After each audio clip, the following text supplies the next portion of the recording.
At one point in time, around 3 billion years ago, we were floating around as little tiny atoms in the little petri dish of the world. Fast forward to around 6 million years ago, and we see the emergence of the first hominids, the family of primates that include humans.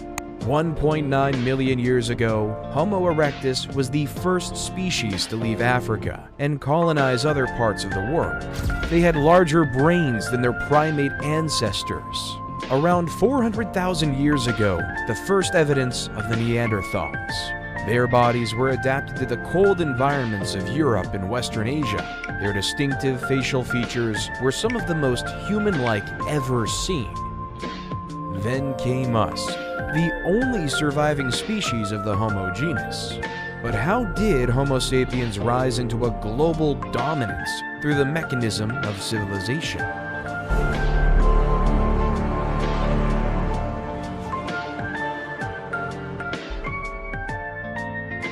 We begin our story in the fertile lands of Mesopotamia in 4000 BCE. Nestled between the great Tigris and Euphrates rivers and the Sumerian city of Uruk. Instead of relying on hunting and gathering like our ancestors of the past, the citizens of Uruk were able to develop a way to harvest cereal grains like wheat and barley. However, turning cereal grains into edible foods took a lot of work. In the beginning, they had to use an invention called a hand mill, which consisted of 2 stones. As the grains were crushed between the 2 stones, the flour was collected in a container and stored for future use. This was the start of something great. This complex, strenuous process was our modern world's first example of agriculture. We no longer depended on hunting animals or picking berries for our food. Rather than using human ingenuity, we can create our own food source. This allowed Uruk to prosper into a place with over 50,000 residents. However, this change did have a change on the human body. The average height of men drastically shrunk from 5'9" to 5'3", and for women they shrunk on average from 5'3" to 5 feet. Instead of being the super athletes we were of the past, we were smaller, less noticeable farmers. People also became landlocked, changing the very essence of what it means to be human. In the early 3000 BCE, according to legend, King Gilgamesh began his rule as the Sumerian king of his region.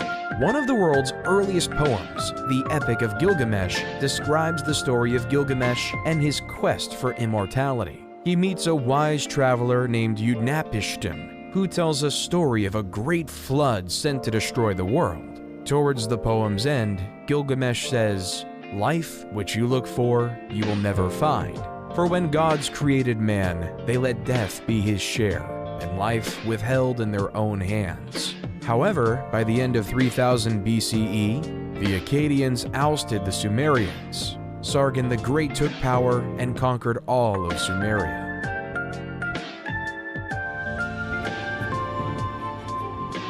While in the Indus Valley in modern-day Pakistan, a new civilization was growing.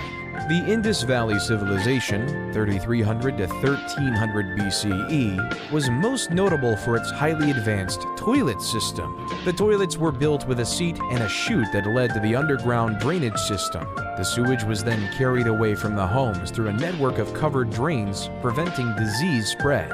The waste was treated and disposed outside of city limits, helping to keep the cities clean and hygienic.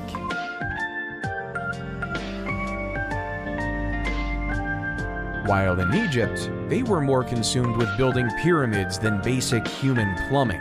This was because, in ancient Egyptian religion, it was believed that when a pharaoh was to die in the physical world, his spirit would continue to live on in the afterlife, in which they would continue to rule in perpetuity, and where they would be worshipped by the living.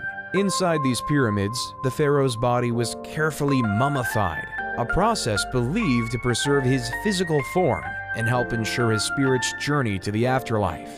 The pyramid was also filled with offerings and treasures intended to provide the pharaoh with the resources he would need in the afterlife. Every pharaoh wanted to make sure they were immortal.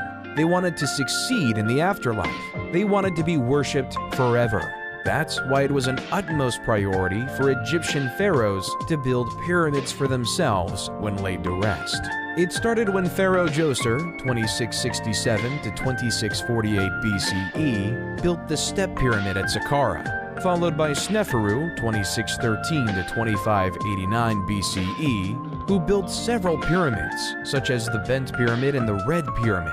Then came the pharaoh Khufu, 2589 to 2566 BCE, who built the famous Great Pyramid of Giza in a labor-intensive 20-year process, one that the world still marvels at today. Khufu was then followed by pharaohs Khafre and Menkaure, who built the slightly smaller second and third pyramids of Giza respectively.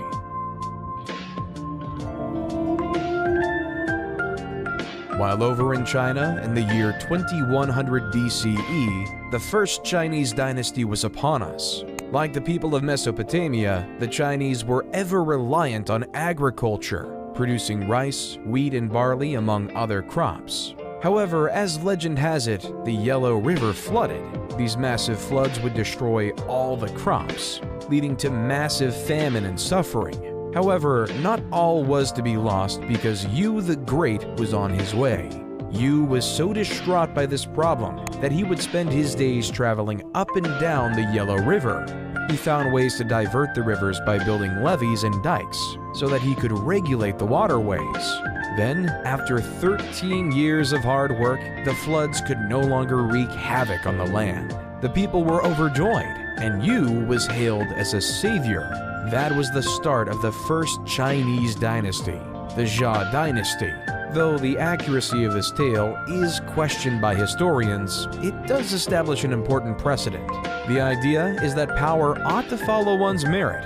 An individual who deserves absolute power shall have absolute power. This idea would shape the world for years to come and cause the people of ancient China to follow him to create the first ever Chinese dynasty.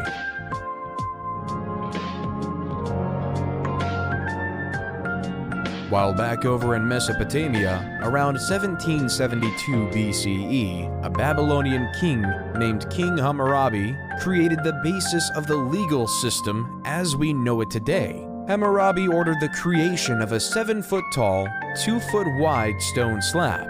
Written on it was a system of 282 laws that each citizen of his kingdom was to follow. Such laws included various laws such as Law 1, if a man brings an accusation against another man, charging him with murder but cannot prove it, the accuser shall be put to death.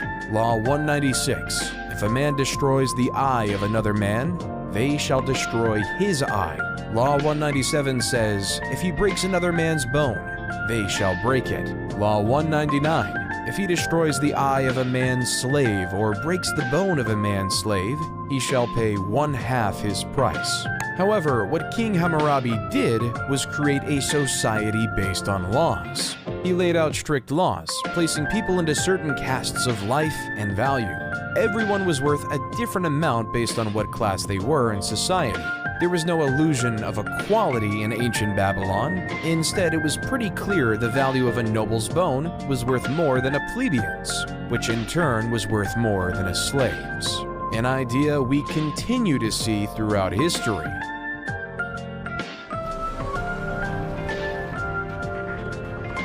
While in modern-day Turkey, a lesser-known civilization came to power. The Hittites Empire under the charismatic rule of the leader Labarnus, 1680 to 1650 BCE. He was a skilled ruler with a single vision in mind, uniting the Hittite city-states under a single rule.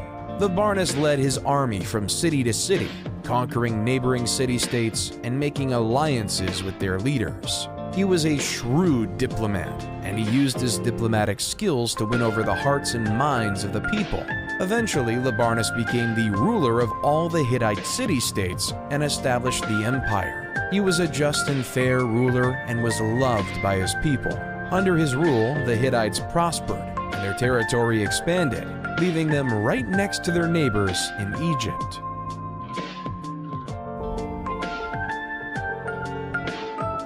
While in modern-day Greece, a collection of city-states emerged on the European continent. Mycenaean Greece, 1600 BCE to 1100 BCE, was dominated by an elite warrior society and consisted of a network of palace-centered states that developed rigid hierarchical, political, social, and economic systems. At the head of this society was the king. However, unlike a unified civilization, each city was on its own. A city-state is a city that, with its surrounding territory, forms an independent state. The development of city-states such as Troy, Mycenae, and Pylos start to grow. The first remnants of the Greek written language, known as Linear B, also started to emerge. The first record of any Indo-European Greek record we have today.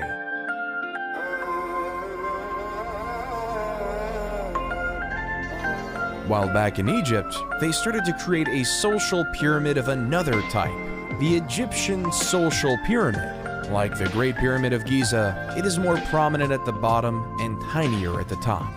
At the bottom lays the peasants and the slaves. They were responsible for doing all the manual labor. They worked on the lands. They would spend the day in and day out farming, producing food for all of Egypt.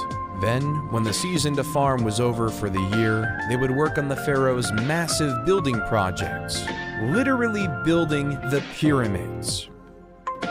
Slightly above the slaves came the artisans.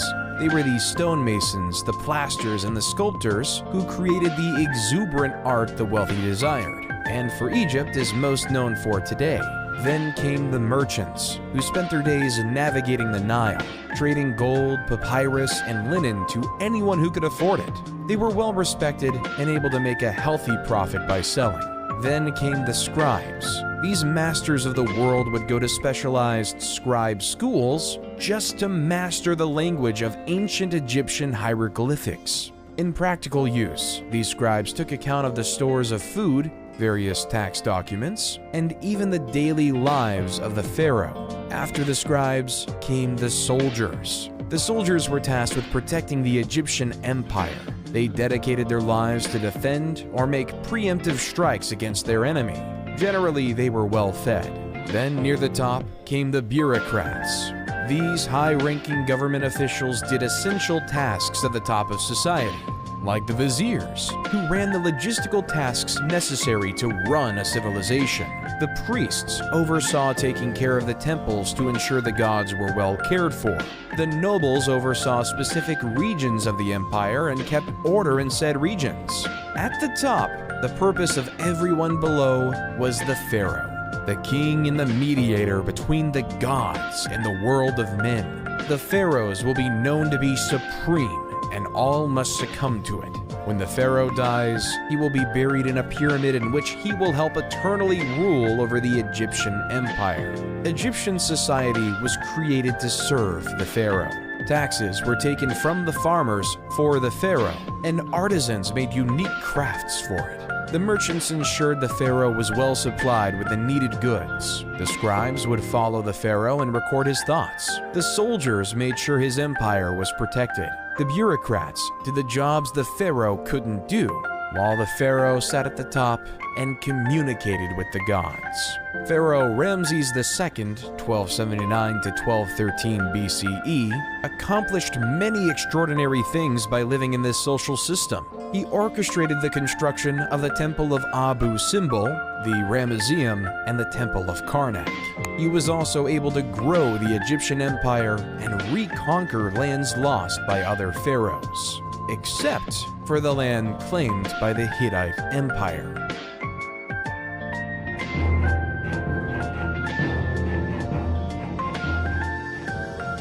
The Hittite king of the time, Mtwali II, 1295 to 1272 BCE, was notorious for ordering his troops to attack his Egyptian neighbors. Following the example of Labarnus, Mtwali wanted to unify the world under Hittite rule. However, Ramses had enough.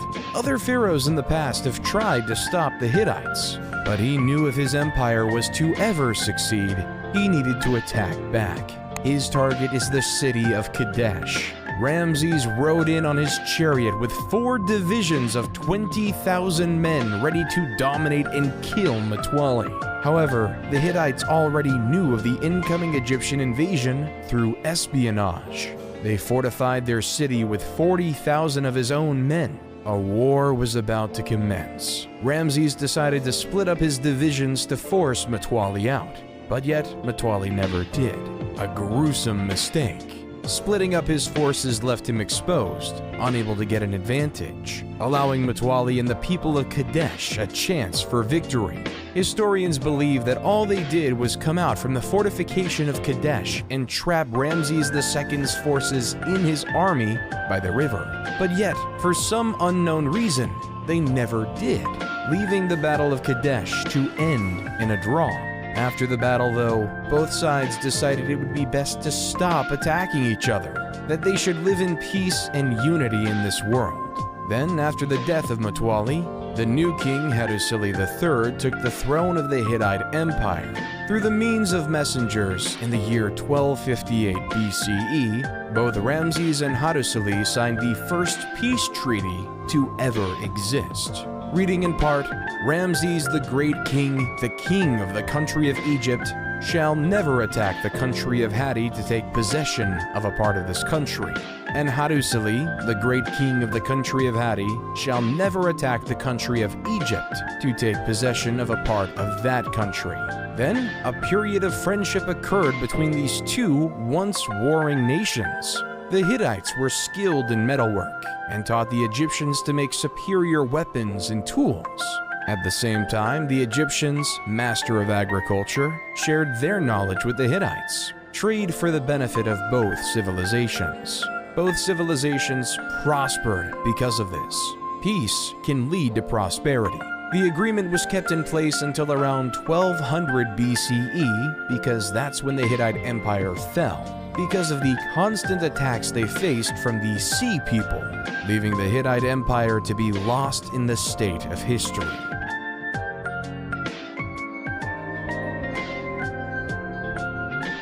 While on a continent far away, the first civilization in the Americas was taking foot in modern-day Mexico. The Olmec civilization, 1200 BCE to 400 BCE, is often considered the mother civilization of Native American civilizations. However, sadly though, not much is known about them, mainly due to their writing in a hieroglyph historians still can't decipher. One of the few remains we have are the 17 colossal stone heads. In Mesoamerican culture, there is this belief that the head alone could contain an individual's emotion, experience, and soul. We may not know their leaders' names like of other civilizations, like Ramses and Hammurabi.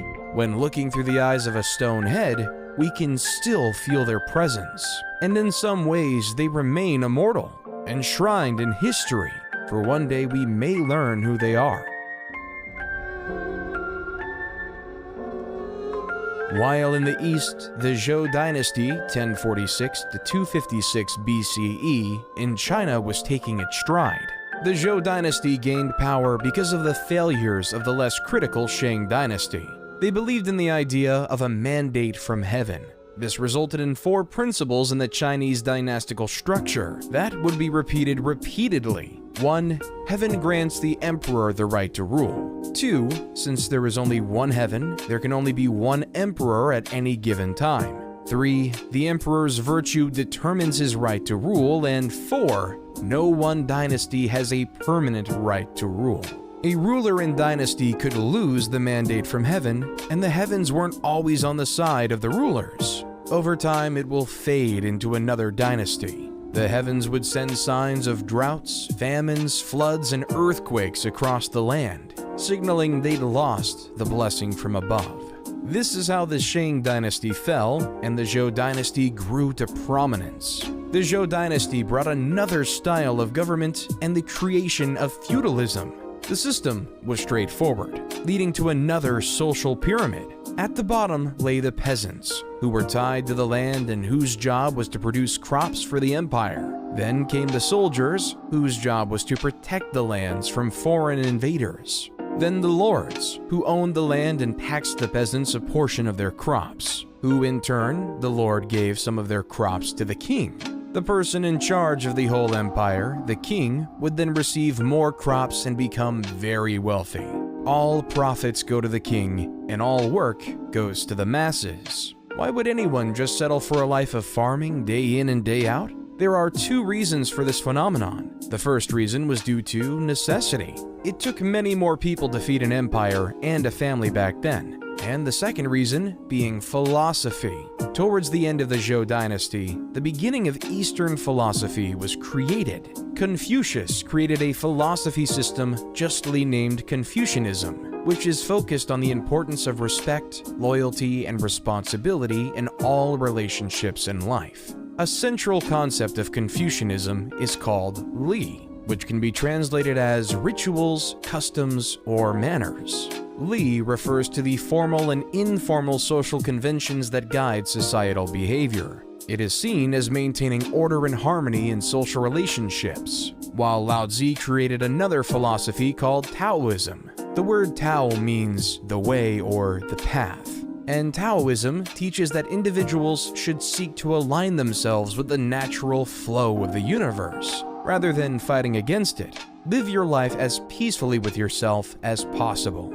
And don't worry about external things outside your control. Just focus on your farming. One of the most famous contemporaries from Taoism is the idea of yin and yang, representing complementary and interdependent forces in nature, such as light and dark, hot and cold, or masculine and feminine. Taoism teaches that by balancing these opposing forces, individuals can achieve harmony and fulfillment. Confucianism and Taoism made life bearable for ancient Chinese farmers. But as time progressed, the city-states that occupied ancient Greece grew. Around 800 BCE, the Greek cities started to realize that the land they occupied was practically infertile, so to produce an essential staple of grain, they had to import it. Hence why the Greek states had to colonize the world around them. The city-state Miletus, at its height, had over 90 colonies throughout Europe, producing food for the Greeks. At its height, the Greek had set up colonies from modern-day Marseille in France to Rostov-on-Don in Russia. One of these new emerging city-states was Rome. As legend has it, Romulus and Remus were twin brothers abandoned by their parents and placed into the river Tibet.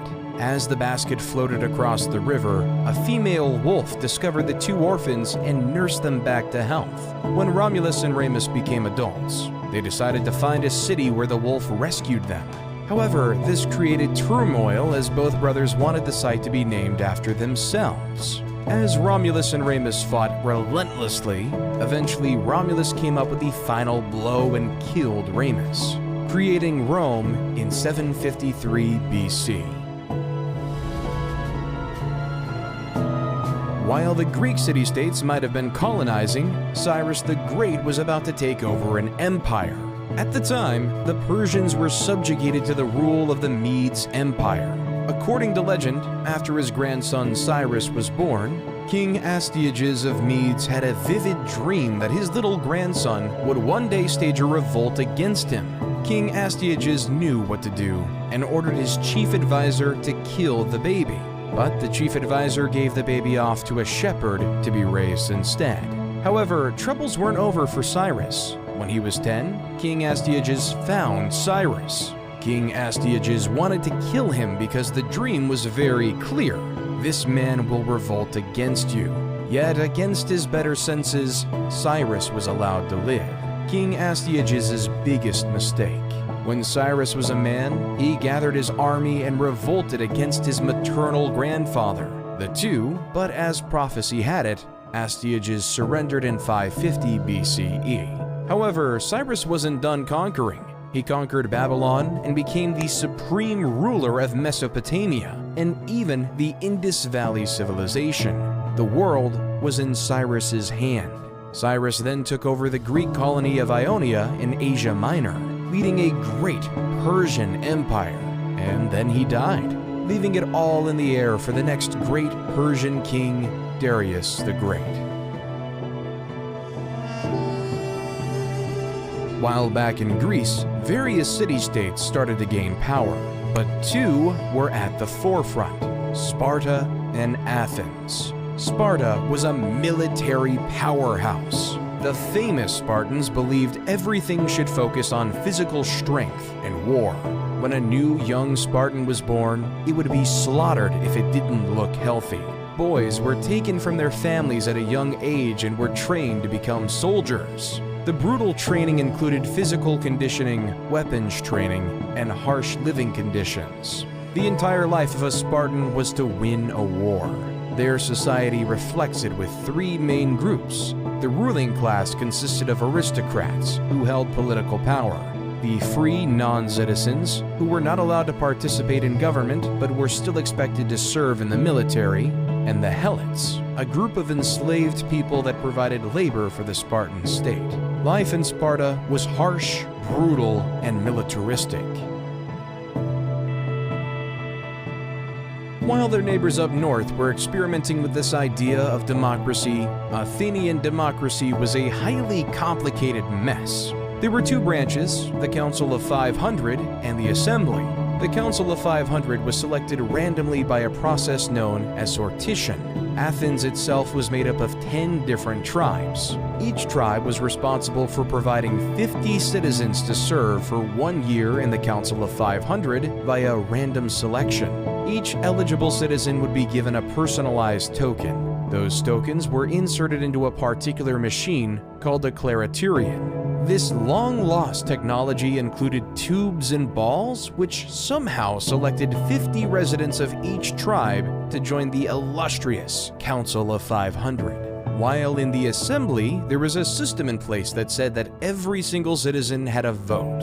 Of course, to be a citizen, you had to be a male and not a slave, and either born in Athens or to Athenian parents. The Council of 500 would create the agenda for the main assembly to vote on because over 30,000 people could have a vote at any given time. It was total chaos. So to quell this, the council would nominate 9 presidents the morning of the meeting, and it was their job to ensure all the rules and procedures were being followed. Since they were appointed right before the assembly met, they were almost impossible to bribe. Somehow, the assembly would loudly vote on whether a bill would pass. They would vote on matters like appointing generals, various laws, and other government bureaucracy. However, not everyone liked this Athenian democracy. The famous Greek philosopher Plato thought the idea was barbaric.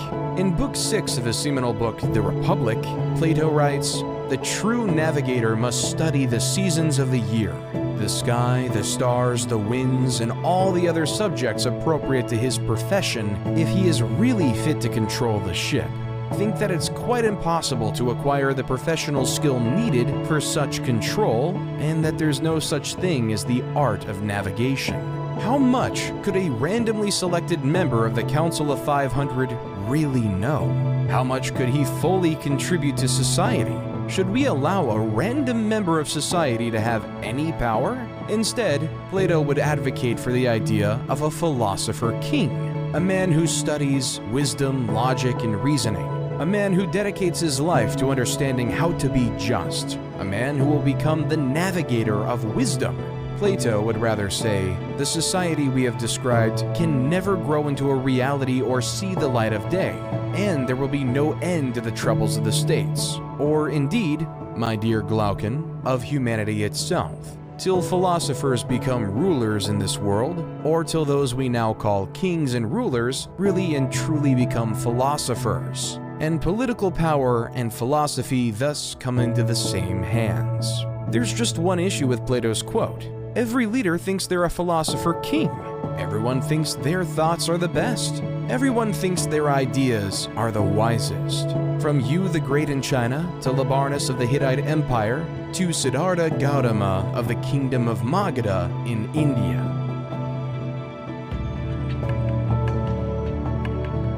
While not so far away, in the Indian kingdom of Magadha, a spoiled prince named Siddhartha Gautama, 500 BCE, lived in luxury inside a palace. Inside this palace, Siddhartha could have anything he wanted. All the jewels, all the wealth, all the finest goods thrust upon him. His world inside of the palace was a utopia on Earth. There was no want, need, or desire, and it was perfect. Until he went outside his palace compound, the only place he ever knew. As he took his first steps outside of his palace, what he saw struck a chord. He saw an old man dying right on the street in front. He realized that the human experience wasn't something that was perfect and sublime. Instead, it was death. As Gilgamesh realized many years ago, this was an inevitable part of the human experience. Siddhartha left his life of luxury behind and began a quest for knowledge and enlightenment.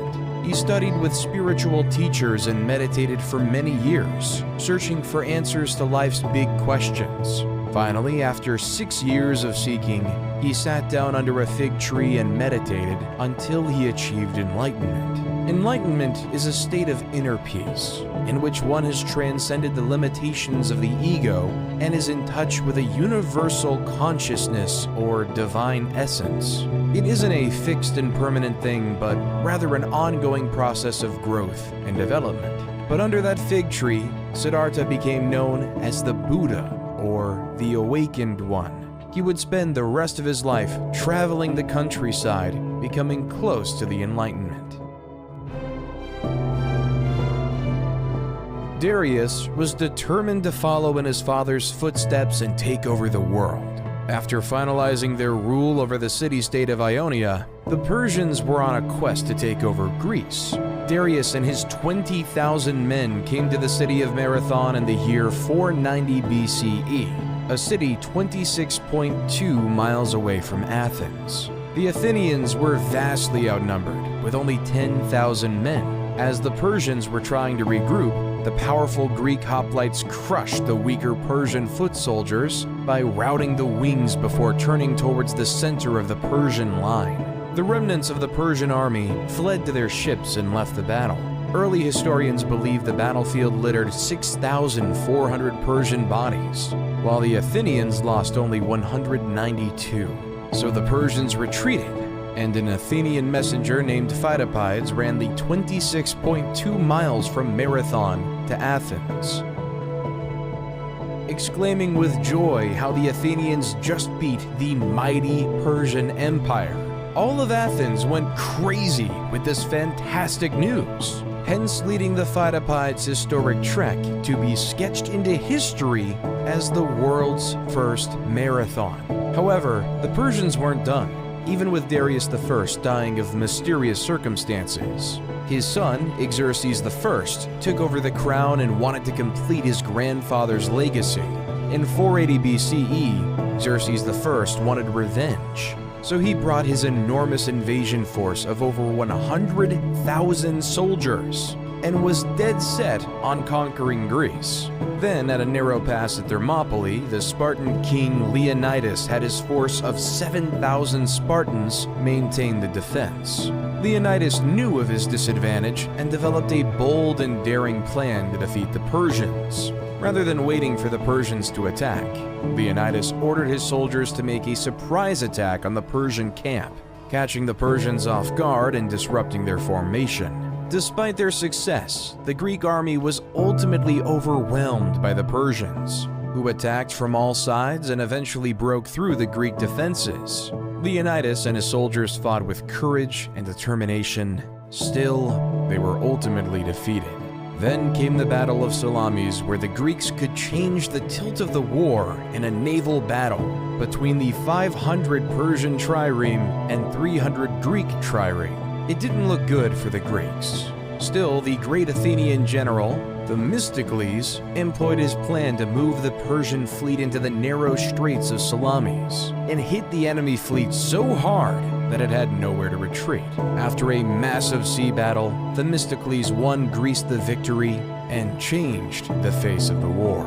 The Persians still had their goal: conquer the Greek city-states. Xerxes had returned to Persia, leaving Persian general Mardonius in charge of the Persian force for most of the significant battle yet.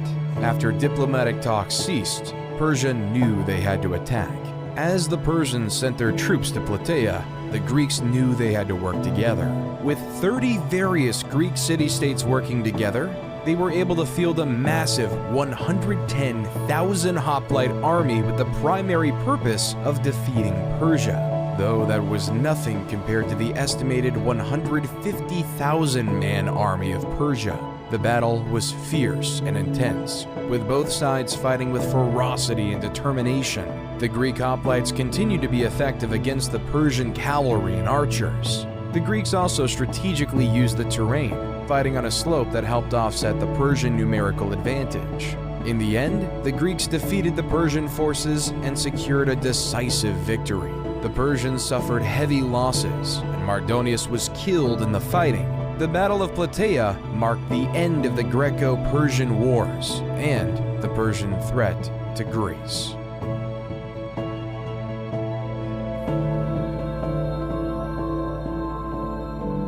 After the Persian War, life in ancient Greece was spectacular. A golden age of culture was upon us. With no longer having to face the threat of war, Athens was able to create architectural wonders, such as the Parthenon. The Parthenon sits upon the Athenian Acropolis, a prominent hill overlooking the city of Athens, to show its wealth and culture. No matter where you'll go in Athens, you can still see the Great Parthenon even today. Then came the theater. Around this time, the state would sponsor the most significant poets to create stories in the Athenian festival, called the City Dionysia, a festival designed to worship the Greek god of theater and fertility, Dionysus, creating playwrights such as Sophocles, Aeschylus, and Aristophanes.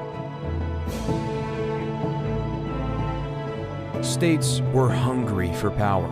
Athens was recruiting city-states into their Delian alliance, while Sparta was recruiting city-states into their Peloponnesian alliance. Both Sparta and Athens felt like they should control the city of Korkia, hence why in 434 BCE, war was upon the Greek peninsula, resulting in naval battles such as the Battle of Siblos and the Battle of Pylos. By 421 BCE, a short peace was negotiated.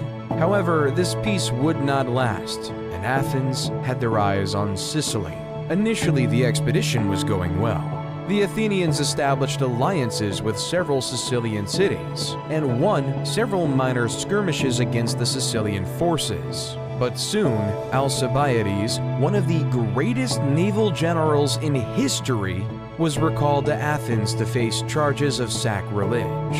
The Athenian fleet was left without his leadership. In his absence, the expedition began to unravel. The Athenians could not take the city of Syracuse, which had fortified its defenses and was well prepared for a siege. The Sicilians were aided by reinforcements from Sparta, which saw an opportunity to strike a crippling blow against its arch-rival Athens. The Athenians suffered from a lack of supplies and were plagued by disease. At the same time, the Syracusans launched a series of surprise attacks and ambushes. Finally, after months of grueling fighting, the Athenian fleet was destroyed in a decisive battle. Thousands of Athenians were killed, and many more were captured and enslaved. A decade after that, Athens fell to the Spartans. The age of legendary Greece was now over. Both Athens and Sparta were significantly weaker, never to regain the same power they once had, leaving the world ready for a philosopher king to conquer it all. Then, in the east, the mandate of heaven was up. The Zhou dynasty, after a long 800-year rule, it was deemed by the heavens that their empire was up, which led to a period known as the Warring States, 474 to 221 BCE. This resulted in Han Fizi, who created a new philosophy called legalism. Followers of legalism believed that people were inherently selfish and would only act in their own self-interest, and that the only way to keep them in line was through a system of rewards and punishments that was clear and consistently enforced. This resulted in Fizi claiming that the best way to achieve social order was by establishing a powerful ruler responsible for enforcing the law and punishing wrongdoers. He also believed the ruler should have complete control over the military, the economy, and society. While in the heart of the Oaxaca region of Mexico, the Zapotec civilization started to flourish. The capital city of Monte Alban was being built on a mountaintop overlooking the entire Oaxaca Valley. Perched on the mountaintop overlooking the Valley of Oaxaca, the city was home to a ruling elite who oversaw a hierarchical social structure that included middle-class artisans and lower-class farmers. The people of the Zapotec civilization were known for their innovative agricultural practices, including the cultivation of maize and other crops, which sustained their communities in times of drought and other environmental pressures. They also developed an early writing system, which used a combination of symbols and glyphs to represent words and ideas. They developed an advanced calendar system based on 260-day and 365-day solar cycles. In Greece, during the year 356 BCE, in the city of Pella in the Kingdom of Macedon, the greatest commander in history was born. Alexander the Great grew up knowing he would be a leader, and was the son of King Philip II and Queen Olympia. But the teacher was much more impressive. Since he was a kid, Alexander was tutored by Aristotle. Aristotle is the man who is known as the father of logic. He created the fields of biology and taxonomy by introducing a way to think called the scientific method, a method that is still taught in schools to this day. He also wrote extensively about philosophy, ethics, and art, changing the face of the world as we know it today. This is the man who was in charge of teaching Alexander the Great. Alexander was 20 when his father was assassinated, but his excellent education allowed him to take over the rest of the world. After his father died in 336 BCE, Alexander was hell-bent on keeping his family's power. So when the Greek city of Thebes decided to revolt, Alexander and his army marched 240 miles in 14 days. When Thebes refused to surrender, he razed the entire city to the ground, and 6,000 were killed, and the rest were sold into slavery. The rest of the Greek city-states recoiled in fear, allowing Alexander to do as he pleased, leaving for his new target to be Persia and the new Persian king, Darius III. In 333 BC, Alexander faced the Persian army at the Battle of Issus. This significant engagement saw the Persian king Darius III defeated and forced to flee. Alexander then captured several key cities, including the vital port of Tyre, which had resisted his initial siege. In 331 BC, Alexander faced Darius III again at the Battle of Gaugamela, near the Tigris River in modern-day Iraq. Despite being outnumbered, Alexander won a decisive victory using superior tactics and mobility. The Persian army was shattered, and Darius III fled once again. Alexander then proceeded to capture the Persian capital of Babylon and took control of much of Mesopotamia. He continued his campaign eastward, winning battles in what is now modern-day Iran and Afghanistan. In 330 BC, he captured the Persian capital of Persepolis, a city of great wealth and cultural significance. But Alexander wasn't done. He wanted to expand eastward, eventually crossing the Hindu Kush Mountains into India. However, his troops grew tired of the endless fighting and refused to go any further, and Alexander was forced to turn back. However, after Alexander failed in the Indian subcontinent, a powerhouse emerged in India called the Mauryan Empire. At its height, it spanned over much of India, Pakistan, Bangladesh, and Afghanistan. However, this conquering came at much of a cost for its leader Ashoka the Great. In 261 BC, after the death of his parents, Ashoka decided that his empire needed to expand. In his sights, the kingdom of Kalinga. The war was bloody, the war was fierce. Over 100,000 people died. Ashoka couldn't sleep with himself. He didn't know how to deal with his actions that resulted in so much death. So he turned to the teaching of the Buddha. Under Ashoka's rule, the Mauryan Empire became known for supporting Buddhist teachings and promoting nonviolence. Ashoka issued a series of edicts inscribed on rocks and pillars throughout the empire, that promoted principles such as kindness, respect for all religions, and the abolition of slavery. Certain traits were not shared in the West by Alexander.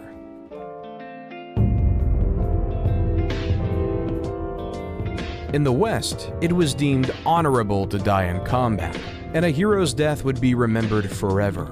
A farmer will die in anonymity. Alexander died a few years later in Babylon at the age of 32. Throughout his expedition, Alexander was spreading Greek ideas founded by his once wise teacher, bringing the rise of Greek ideals across the land, starting the seeds of the Western cultures we see today. Once Alexander died, his empire just could not sustain itself. His generals feuded as to who should be the leader of this great empire. Everyone wanted power, yet in fighting, left to waste in oblivion. Eventually, in 323 BC, after senseless wars, the Greek generals divided the world into three major empires: the Ptolemies in Egypt, the Seleucids in the east, and the Antigonids in Greece. Ptolemies, one of Alexander's generals, led Egypt into a period of prosperity. Inspiration by his former leader, Ptolemies built the Library of Alexandria, a hub for an intellectual scholarship. Intellectuals from all over will come to the library to exchange ideas and thoughts throughout the world, leaving us to have great philosophers like Plato and Aristotle to be the backbone of our culture. While the general Seleucid was given the keys to the city of Babylon. Babylon at this time was a cultural hub melting Greek, Persian, Indian, and Central Asian cultures. Seleucid, though, preferred Greek ideas and Greek language. The Seleucid Empire was at its height during the reign of King Antiochus III, 223 BC to 187 BC. Under King Antiochus III, the Seleucids encompassed a vast territory from modern-day Turkey to modern-day Pakistan, one of the largest empires on record until the rise of the Romans.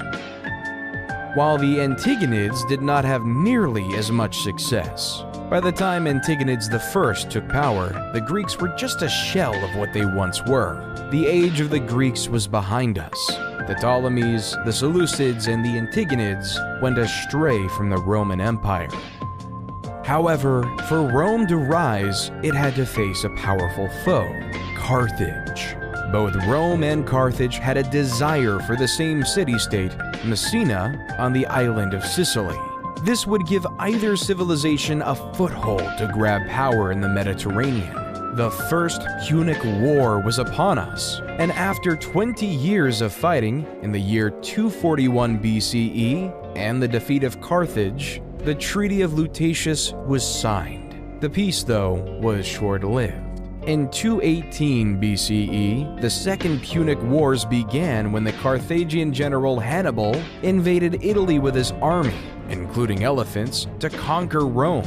Hannibal won several early battles, including the Battle of Cannae in 216 BCE. Still, he was ultimately defeated by the Roman general Scipio Africanus at the Battle of Zama in 202 BCE. The war resulted in the complete defeat of Carthage, which was forced to cede its territories to Rome, and the end of the Carthaginian Empire. There was no doubt in the world anymore that it was time for the Romans to take charge in the West. While in the East, after the end of the Warring States period, Qin Shi Huang and the Qin dynasty were an absolute power. 221 BCE to 206 BCE, Qin was determined to turn diverse China into a unified Chinese empire. He divided the lands into 36 command areas, supervised by a governor, military commander, and imperial inspector. It was expected that you followed the will of Qin, or else you would face harsh penalties. The basic ideas of legalism in action, strong government, harsh laws, and inheriting knowing that humans were necessarily selfish. However, their mandate from heaven ran quite quickly. After Qin Shi Huang's death, China was in turmoil with another dynasty on foot. Liu Bang, leader from 206 to 195 BCE, after leading a revolt against the Qin, was declared emperor of the new Han dynasty. Instead of following the strict legalistic mindset of the Qin, Liu decided to set his empire as a Confucianist paradise. The ideals of moderation, virtue, and piety, as set through Confucianism, were marched throughout the empire, weaving the cocoon of a powerful dynasty. During the Han dynasty, the production of silk was ever increasing, and the idea of profits was in the minds of all. So in 138 BCE, Emperor Han Wu sent an imperial convoy to make contact with cultures of Central Asia and the Mediterranean. Then, after the routes were established, Chinese merchants and traders would bring their silk across the Silk Road to the Middle East, and eventually Europe, where it would be sold at high profits, though in the beginning the route was relatively short. Because in 97 BC, Ambassador Kan Ying was sent to Rome with gifts of silk for their empire. However, Kan only got as far as Mesopotamia because he was told by the Parthians, the dominant empire in Iran at the time, that the journey would take years. Little did Kan know that he was misinformed, that the journey would have been relatively shorter, but the Parthians wanted to keep their spot as the middlemen. They did not want China and Rome to have contact with one another, creating a system of three empires smushed right up against each other: Rome in the west, Parthians in the center, and China in the east. Then in 86 BCE, Greece, already being weakened by the conquest of Alexander the Great, was now the target of the Roman Empire. General Lucius Cornelius Sulla led an army of legions to the forefront of Athens. He besieged Athens for several months, brutally torturing the citizens within. Eventually, when Athens fell, he ordered his soldiers to loot and pillage the city, destroying many important cultural treasures. This takeover cemented Rome as a superpower. Athens no longer had the power, but rather it was in Rome.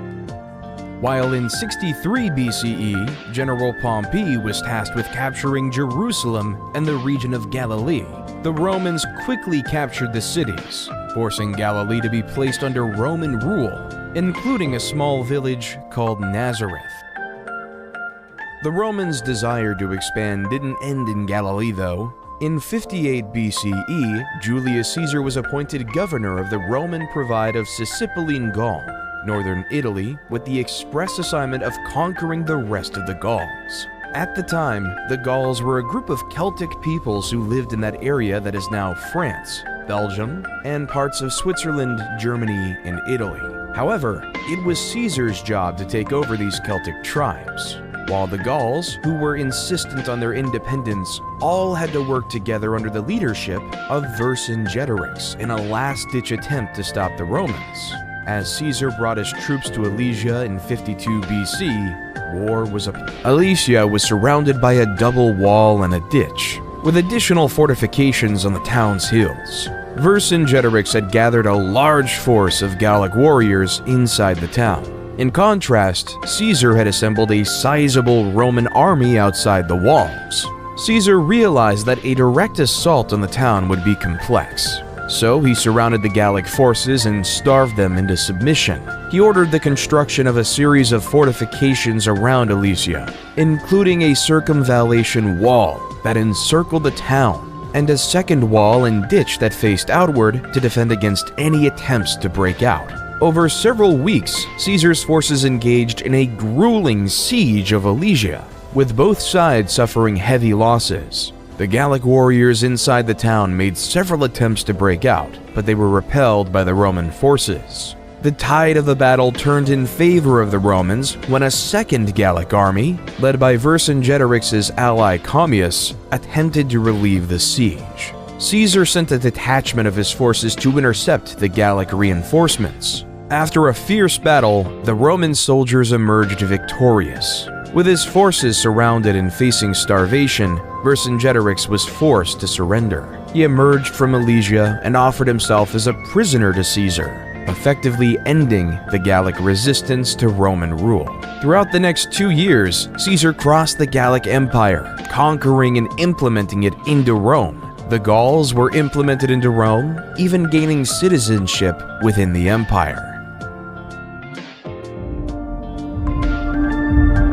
However, the Senate was not happy with Caesar. Even though he had great success against the Gauls, the Roman Senate wanted him to stop.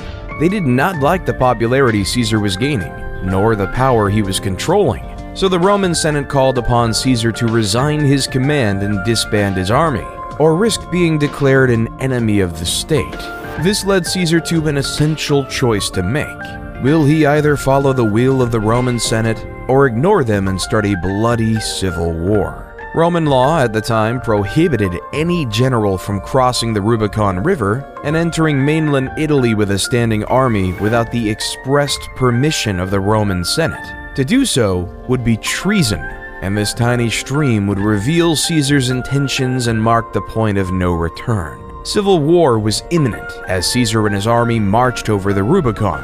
Battles in Corfinium and Pharsalus showed the Senate that Caesar was a worthy foe, so the Roman Senate appointed his son-in-law, Gnaeus Pompey, to lead the Roman forces against his father-in-law. Both parties knew the importance of Spain, due to it providing a link between Italy and the rest of Europe. The two armies clashed near the town of Leda in northeastern Spain. Caesar's army was significantly outnumbered, but he could use his superior military tactics and training to gain the upper hand in the battle. After several days of intense fighting, Caesar emerged victorious, forcing Pompey's forces to retreat, declaring Caesar as the new leader of Rome. When Caesar made it back to Rome, the crowds were chanting, "Hail Caesar! Hail Caesar!" The people then decided that he would be the dictator of Rome for life. Caesar immediately set to work, implementing a series of reforms and policies aimed at improving ordinary Romans' lives and strengthening the central government's power. He ordered the construction of new infrastructure, such as roads, bridges, and aqueducts, which helped to connect different parts of the city and improve trade and commerce. Caesar also enacted a series of political and social reforms, including granting citizenship to many people living in the Roman Empire and creating new laws and customs that were based on Roman practices. He encouraged the spread of the Latin language and culture throughout the city and established the Julian calendar, which is the basis of the calendar we use today. However, Caesar's reign was short-lived because 2 years later, in 44 BC, he was stabbed to death by two loyal senators, Cassius and Brutus. The assassination of Caesar led the Roman world into disarray. The world was filled with factions, vying for government control without a strong leader. Octavian, Caesar's son, who was 18 then, came to Rome to claim his inheritance and assert his place in the political landscape. He quickly aligned himself with Caesar's loyal lieutenant, Mark Antony. Together, they defeated Caesar's assassins at the Battle of Philippi in 42 BCE. However, tensions soon arose between Octavian and Antony as both men vied for control of the Roman Empire. In 31 BCE, their forces clashed in the naval Battle of Actium, which resulted in Octavian emerging as the clear victor. Antony fled to Egypt with his lover, Cleopatra, and the two committed suicide the following year. With Antony's defeat, Octavian emerged as the undisputed ruler of Rome. In 27 BCE, he was appointed Augustus and became the first Roman emperor.